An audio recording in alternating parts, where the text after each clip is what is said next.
파생상품 거래를 할 때는 적정한 예탁금이 필요합니다. 지난 시간에 우리는 이것을 증거금, 좀 더 정확히 말하면 일반 투자자가 예탁하는 사전 위탁 증거금이라고 했습니다. 그런데 이 사전 위탁 증거금을 예탁하고 나면 끝나는 것이 아니라 추가 증거금을 입금해야 하는 경우가 있다고 하는데요. 오늘 이 시간에는 이 사전 위탁 증거금에 관해 좀 더 자세히 알아보고 그 외에 어떤 증거금이 더 필요한지 짚어보겠습니다. 먼저 전문 기자가 소개하는 이 시각 주요 뉴스 함께 만나보실까요?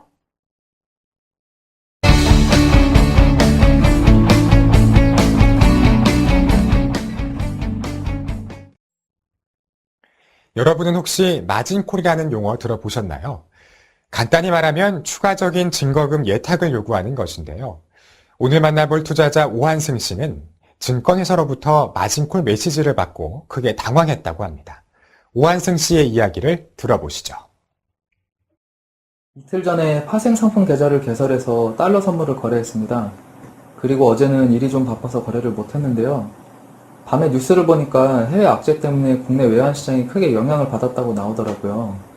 약간 걱정은 했지만 괜찮겠지 했는데 오늘 아침에 HTS에 로그인했더니 증권회사에서 메시지가 와 있더라고요. 마진콜이 발생했다는 메시지인데 좀 놀랐습니다. 예탁 총액이 유지 위탁 증거 금액보다 적어서 추가로 입금을 하거나 반대 거래를 하라던데요. 안 하면 증권회사에서 강제로 반대 매매 한다고요. 사전 위탁 증거금만 입금하면 되는 거 아닌가요? 마진콜이 뭔데 강제로 반대 매매를 한다는 건가요?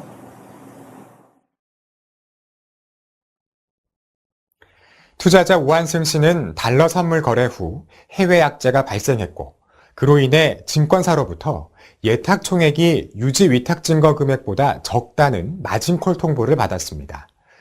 사전 위탁 증거금이 있는데 왜 유지 위탁 증거금이 부족하다는 것일까요? 유지 위탁 증거금은 투자자가 자신의 선물 포지션을 유지하는 데 필요한 최소한의 증거금을 말합니다. 증권사 입장에서는 위험 관리를 위해 사전 위탁 증거금을 보완하는 역할을 하죠. 투자자 오한승 씨의 경우 해외 악재로 인해 달러 환율이 하락해서 계좌 잔고가 유지 위탁 증거금 수준 이하로 내려가면서 마진콜이 발생한 것입니다. 자세한 내용은 이슈 인사이드에서 계속됩니다. 파생상품 거래에 익숙치 않은 투자자들은 사전 위탁 증거금만으로 거래를 유지할 수 있다고 오해를 하곤 하는데요.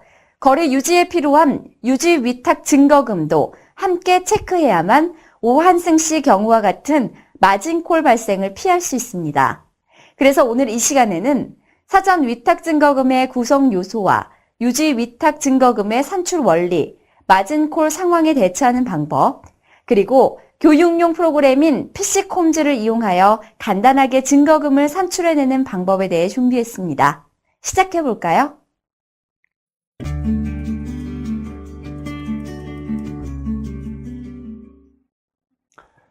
자, 우리는 지난 시간에 위탁 증거금은 적용 대상이 되는 위탁자의 유형에 따라 결제 이행 능력이 충분한 적격기간 투자자에게만 제한적으로 적용되는 사후 위탁 증거금과 그 외에 모든 일반 위탁자에게 적용되는 사전 위탁 증거금으로 구분된다는 것을 배웠습니다. 사전, 사후, 용어의 해석에 혼란이 있을 수 있어 정확히 말씀을 드리자면 증거금 계산 시 사전의 의미는 장중 실시간으로 주문 제출 시를 의미하며 사후란 장 종료 후를 의미합니다. 투자자들이 주문 시 증거금 부족이라는 메시지를 받는 것은 바로 이 사전 위탁 증거금이 부족하다는 뜻입니다. 거래소 규정에 따라 증권 선물회사는 투자자의 파생상품 주문을 접수할 때마다 투자자가 파생상품 계좌에 예치한 현금, 그리고 대형증권, 외화의 합계액인 예탁 총액과 해당 주문 시점을 기준으로 계산된 사전 위탁 증거 금액을 비교해 예탁 총액이 충분할 경우에는 해당 주문을 수탁하여 거래소에 제출하고요. 사전 위탁 증거 금액보다 예탁 총액이 모자라는 경우에는 해당 주문의 수탁을 거부하게 됩니다. 그렇다면 사전 위탁 증거금은 어떠한 항목으로 구성되어 있을까요? 우리가 파생 상품을 거래하는 행위를 자세히 살펴본다면 이해하기 쉬우실 겁니다. 코스피 200 선물 1계약을 매수하기 위해서는 먼저 선물 1계약 매수 주문을 제출하여 거래 체결이 이루어지면 우리는 매수 미결제 약정 1계약을 보유하게 됩니다.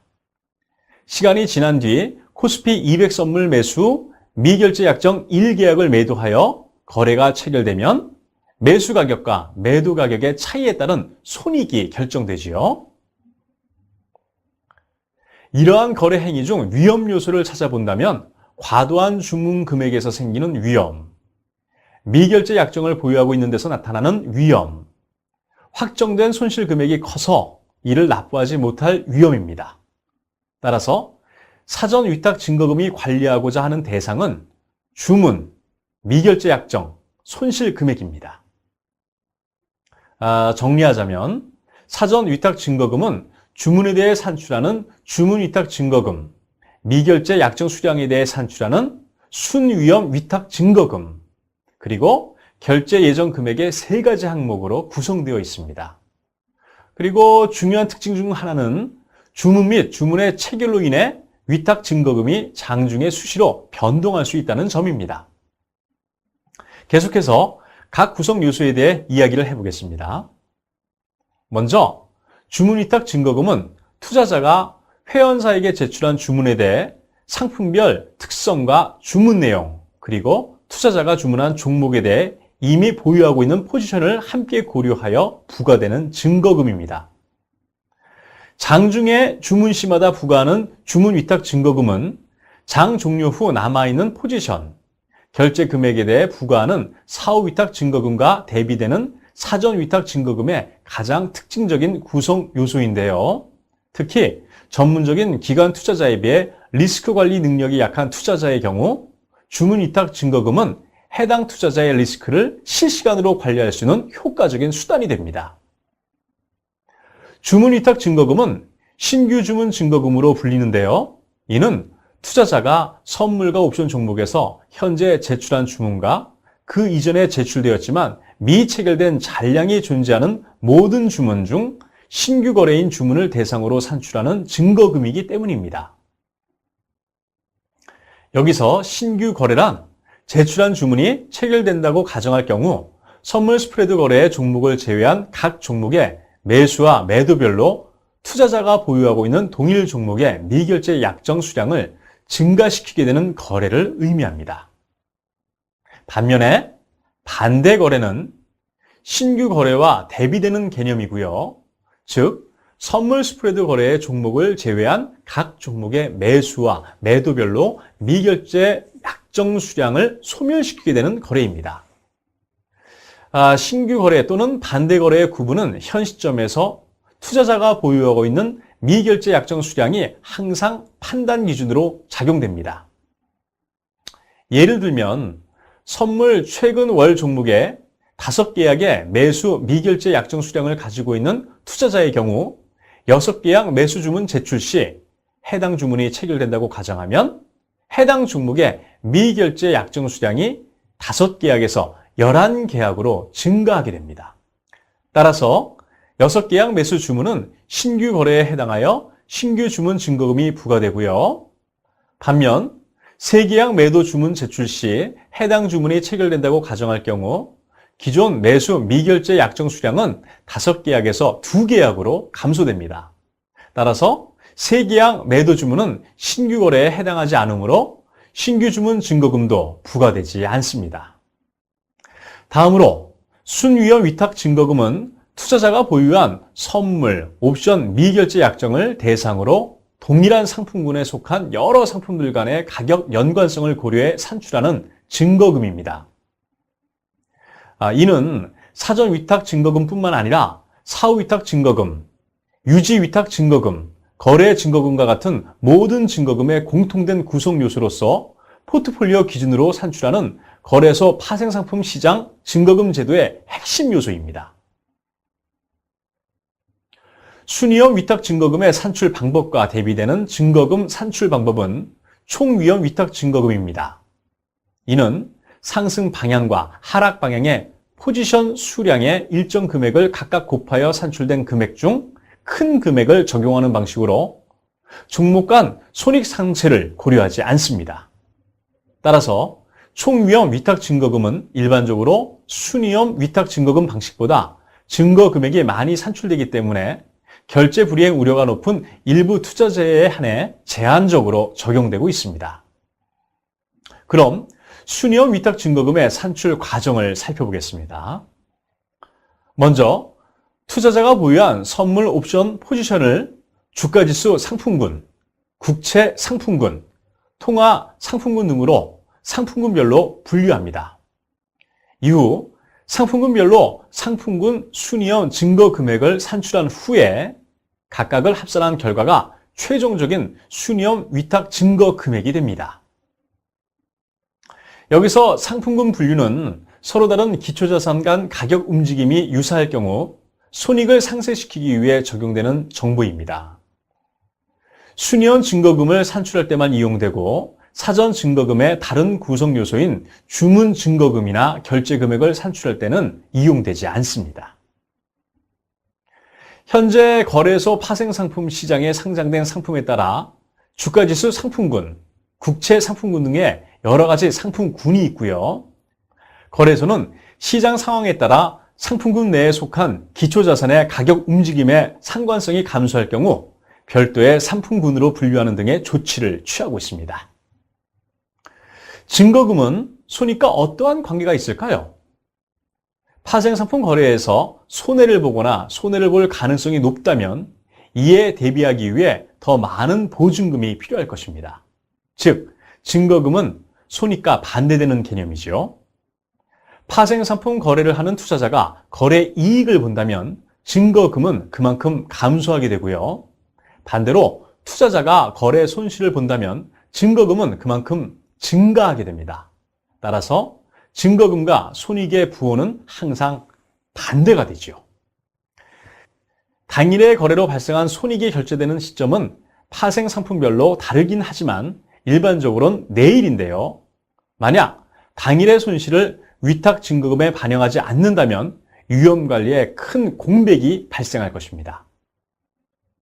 이렇게 파생상품 거래에서 발생한 손실에 대해 부과하는 증거금이 바로 결제 예정 금액입니다.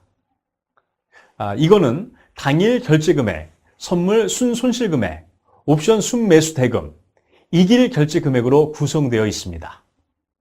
일반적으로 결제 금액은 선물의 일일 정산 차금과 옵션의 순매수 대금으로 구성되며 장 종료 후 선물의 정산 가격과 옵션 거래 대금이 산출되고 나면 결제 금액이 최종 확정됩니다. 오늘 장 종료 후 확정된 결제 금액은 내일 결제 시한이 도래하면 이익금이 내 계좌에 입금되거나 손실금이 내 계좌에서 인출되어 결제가 최종 완료되게 됩니다.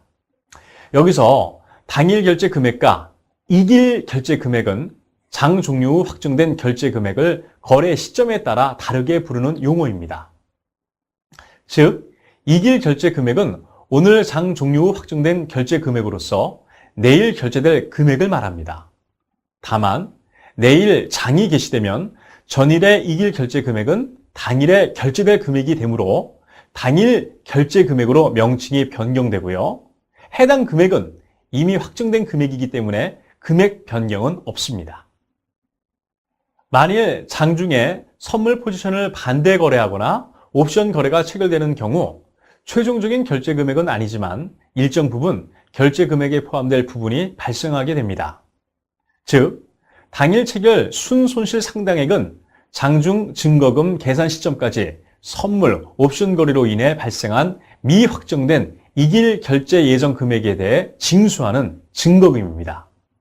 따라서 장 종료 후 당일 선물 순손실 금액과 장중 옵션 순매수 대금은 이길 결제 금액에 포함되게 됩니다.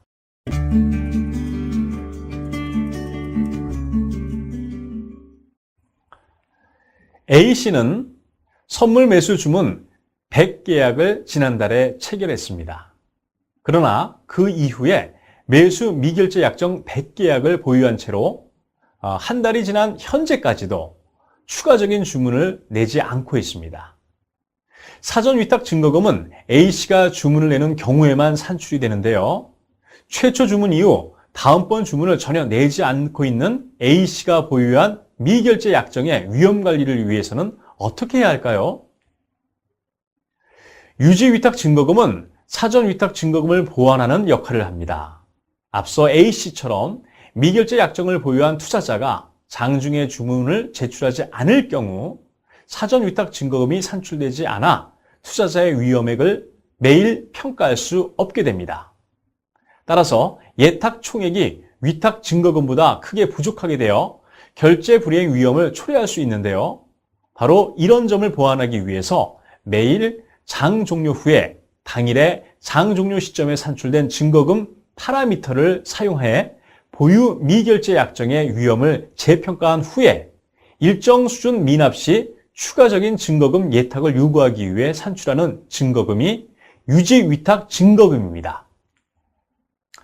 다만 소규모의 가격 변동에 대하여 매번 추가 예탁을 받는 것은 미결제 약정을 보유하고 있는 투자자에게 지나친 불편을 초래하게 되므로 유지 위탁 증거금액은 일반적인 위탁 증거금보다 낮은 수준으로 설정하고 있습니다. 계속해서 추가 증거금 납부를 요구하는 마진콜에 대해서 알아보겠습니다. 유지 증거금은 예탁 총액과 유지 증거 금액의 비교 및 예탁 현금과 유지 현금 증거 금액의 비교로 구성되어 있습니다. 위탁자의 예탁 총액이 유지 위탁 증거 금액보다 적거나 예탁 현금이 유지 현금 위탁 증거 금액보다 적은 경우에는 다음 거래일에 12시까지 추가로 예탁을 받아야 합니다. 이 경우 추가 위탁 증거금의 규모는 유지 위탁 증거금액 수준이 아니라 위탁 증거금액 또는 현금 위탁 증거금액 수준입니다. 만일 투자자가 추가 예탁 금액을 납부하지 않으면 증권선물회사는 투자자의 포지션을 반대 거래하거나 대용증권 매각 등을 통해 추가 예탁 금액에 충당할 수 있습니다. 그리고 투자자가 추가 예탁 금액을 납부하는 대신에 보유하고 있는 포지션을 추가 예탁 시한 이전에 반대 거래하거나 대용증권의 매도 등을 통해 자체적으로 위험을 감소시키는 행위는 인정됩니다.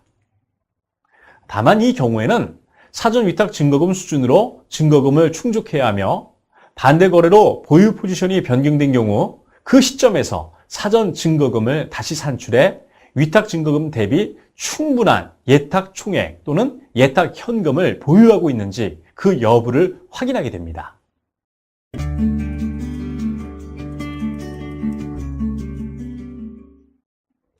지금까지 위탁 증거금의 주요 구성 요소에 대해서 이론적으로 알아보았는데요. 보다 정확한 이해를 위해서 투자자가 주문, 미결제, 체결 내역 상황을 직접 입력해 위탁 증거금을 산출하고 비교해 볼 수 있는 교육 프로그램인 PC컴즈 사용법을 소개하도록 하겠습니다.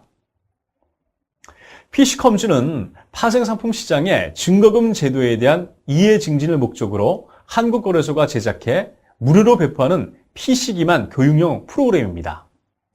그리고 한국거래소 홈페이지에서 다운로드 받아볼 수 있습니다. 프로그램을 설치한 후에 실행하면 보시는 것과 같은 메인 화면이 나옵니다. PC컴즈는 위탁 증거금 산출에 필요한 각종 파라미터를 인터넷을 통해 자동으로 수신하여 사용자 PC에 보관하게 됩니다. 포지션 입력 화면에서는 위탁 증거금 산출에 필요한 주문 내역과 미결제 약정, 당일 체결 내역을 입력할 수 있습니다. 하단에 플러스 F 버튼을 클릭하면 선물 종목을 입력할 수 있고 플러스 O 버튼을 클릭하여 옵션 종목을 입력할 수 있으며 입력된 종목에 대해 체크박스에 체크한 후 마이너스 버튼을 클릭해 종목을 삭제할 수 있습니다. 모든 종목을 입력한 후 증거금 산출 버튼을 클릭하면 위탁 증거금 산출 결과가 화면에 표시됩니다. 여기서 위탁 증거금 총액과 각 위탁 증거금의 구성 요소별 금액 및 산출 결과를 확인할 수 있고요. 순위험 증거금이 선택된 화면에서 왼쪽에 화살표를 클릭하면 상품군 상세 화면이 나타나는데요. 각 상품군별로 상세한 위탁 증거금 산출 결과를 조회하실 수 있습니다. 지금까지 사전 위탁 증거금의 구성 요소와 유지위탁 증거금, 마진콜, 그리고 PC컴즈를 이용한 증거금 산출 방법에 대해 이야기를 해보았습니다. 자, 어떠셨나요? 증거금을 왜, 언제, 얼마큼 예탁해야 하는지 증거금 제도에 관해 전반적인 이해가 되셨을 걸로 생각되는데요. 만일 지금 파생상품 거래를 시작하신다면 오늘 이야기를 다시 한번 잘 살펴보시기 바랍니다. 이제 위탁 증거금 제도의 주요 구성 요소에 대한 이해가 되셨나요? 오늘 내용을 다시 한번 정리해보면서 이 시간을 마무리하겠습니다.